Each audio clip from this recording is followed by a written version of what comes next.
warahmatullahi wabarakatuh. Selamat sore semuanya. Semoga senantiasa dalam kesehatan dan lindungan Allah Subhanahu wa Ta'ala. Sebelumnya, saya akan memperkenalkan diri saya dulu. Nama saya Nur Azizah dari Prodi Pendidikan Matematika Fakultas Sosial dan Humaniora Universitas Nurul Jadid. Di sini saya mengikuti aikan lomba video public speaking dalam rangka First Anniversary BEM Sosum Unuja. Semoga BEM Sosum Unuja semakin jaya ke depannya. Pada kesempatan kali ini, kami akan mengambil judul pembahasan tentang mahasiswa memiliki sikap BPS. BPS bukan Balai Pengobatan Santri ya, melainkan kepanjangan yang saya rangkai sendiri, yakni benar, pintar, dan sadar terhadap nasib bangsa Indonesia. Dalam Badan Pusat Statistik, dalam daftar Kementerian Pendidikan dan Kebudayaan, serta Kementerian Riset dan Teknologi Pendidikan Tinggi, data tersebut menunjukkan bahwasannya jumlah mahasiswa sebesar 9,26% dari jumlah penduduk Indonesia sendiri. Oleh karena itu, mahasiswa dengan jumlah ini tentunya harus memiliki peran aktif untuk berkontribusi dalam masa depan bangsa Indonesia, baik itu di dalam bidang pendidikan, bidang kemasyarakatan, dan berbagai bidang lainnya. Dalam pidato tersohornya, Insinyur Soekarno menyampaikan bahwasannya, beri aku 10 pemuda, niscaya akan aku guncangkan dunia. Hal tersebut menunjukkan betapa pentingnya peran pemuda terhadap nasib bangsa. Oleh karena itu, seyogyanya para pemuda ini sudah harus digembleng sejak dini bagaimana cara mereka untuk memajukan generasi bangsa ke depannya. Mahasiswa memiliki 3 sikap yang sudah saya singkat tadi, yakni BPS. Apa BPS? BPS ialah benar. Benar perilakunya, pintar pemikirannya, dan sadar terhadap lingkungan di sekitarnya. Pintar pemikirannya. Mahasiswa yang pintar pemikirannya, dia akan mampu menghadapi tuntutan zaman.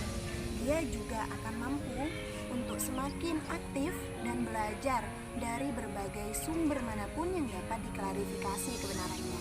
Jadi, mahasiswa yang pintar pemikirannya ini tidak hanya pandai di bidang akademik, melainkan dia juga mampu dan turut andil memberikan pemikirannya untuk memikirkan bagaimana nasib bangsa ke depannya. Tapi jangan sampai salah pemikiran juga ya, nanti penjelasan saya tadi telan mentah-mentah. Justru nanti akan malas mengerjakan tugas kuliah yang sekarang diambil, bukan seperti itu.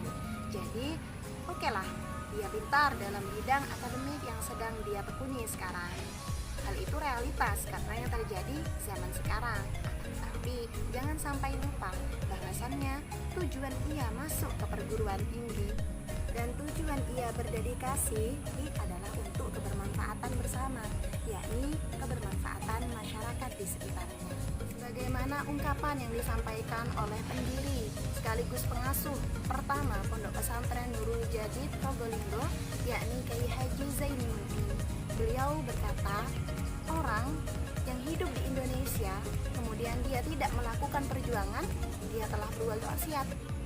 Orang yang hanya memikirkan pendidikannya sendiri, maka dia telah berbuat maksiat. Oleh karena itu, kita harus memikirkan perjuangan rakyat banyak. Itulah kata beliau. Beliau mendirikan lembaga Pondok Pesantren Nurul Jadid ini bukan hanya untuk mencetak kader-kader hanya sebagai penerus kiai, bukan, tetapi orang yang ahli agama sekaligus ahli di bidangnya masing-masing.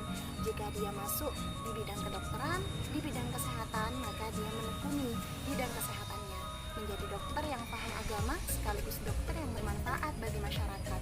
Jika dia terjun di dunia pendidikan, maka dia menjadi pendidik, menjadi guru yang baik, menjadi guru yang paham terhadap agama karena dia lulusan pesantren, sekaligus dia guru yang berkontribusi banyak untuk mendidik dan memberikan ilmu terhadap penerus-penerus bangsa. Sebagaimana ungkapan, orang bermutu banyak melahirkan karya-karya yang hebat, akan tetapi guru yang bermutu akan melahirkan ribuan orang hebat. Lantas mengapa harus memiliki pemikiran yang pintar? Kenapa tidak hanya berbekal kepandaian atau kemampuan berorasi yang begitu menggelegar?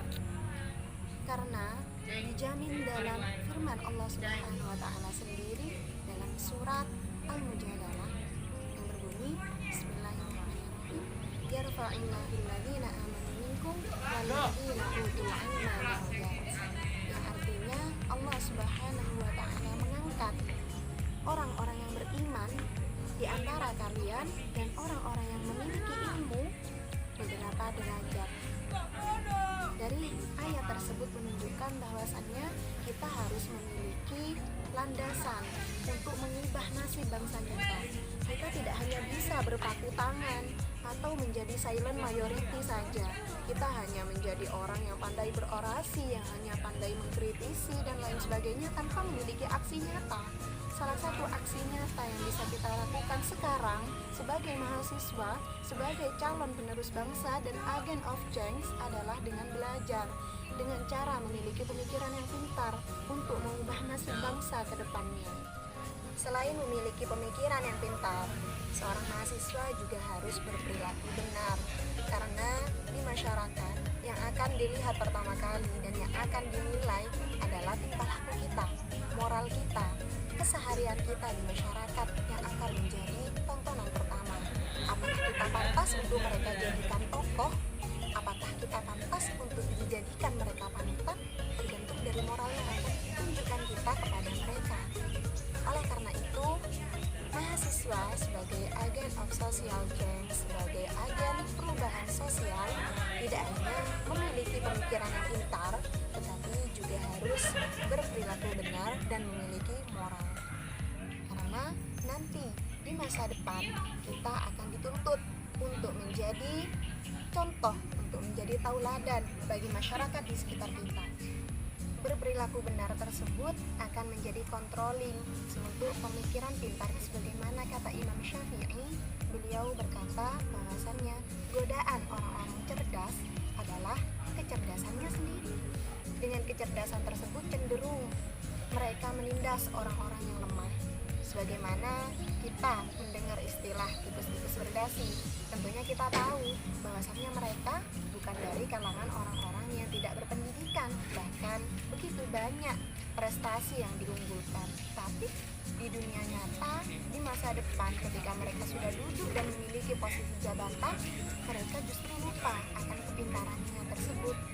Mahasiswa yang memiliki pemikiran yang pintar dan berperilaku benar ini bukan hanya sebatas di jenjang pendidikan perguruan tinggi saja ya, akan tetapi lebih ditekankan ketika nanti ia sudah terjun ke masyarakat, ketika nanti ia sudah duduk mewakili suara rakyat, dan ketika nanti mereka sudah berada di kursi tinggi-tinggi para pejabat. Jangan sampai lupa bahasannya dulu ketika kita berada di posisi mahasiswa, kita begitu ingin menjadi agen perubahan bangsa. Tapi ketika kita sudah sampai di satu titik di mana kitalah yang menjadi agen perubahan bangsa tersebut, justru kita lupa terhadap tujuan awal kita. Kita justru menyelewengkan hak-hak rakyat. Sebab itu, selain berbekal pemikiran yang pintar dan perilaku yang benar, kita sebagai mahasiswa juga harus sadar terhadap lingkungan sekitar, sadar terhadap nasib bangsa kita sekarang. Banyak sekali anak-anak yang terlantar, banyak sekali orang-orang yang lapar, banyak sekali orang-orang yang membutuhkan pertolongan dan uluran tangan kita. Disinilah peran mahasiswa sebagai agen perubahan tersebut. Kita harus pandai memanfaatkan kesempatan kita yang lebih dari orang-orang yang tidak menempuh jenjang perguruan tinggi, bahkan orang-orang yang tidak sekolah sama sekali. Kontribusi yang paling penting yang disampaikan dari awal adalah kita sebagai mahasiswa perubahan seyogyanya belajar dengan giat. Kita memberikan bekal terhadap pemikiran kita dulu sebelum kita nanti terjun ke masyarakat. Sekian dari saya. Ada Mbak Tika pergi ketemu Pak Camat, ada Bu Sahung memilih sukun. Kami dari Prodi Pendidikan Matematika mengucapkan selamat kepada BEM Sosum yang anniversary 1 tahun. Assalamualaikum warahmatullahi wabarakatuh.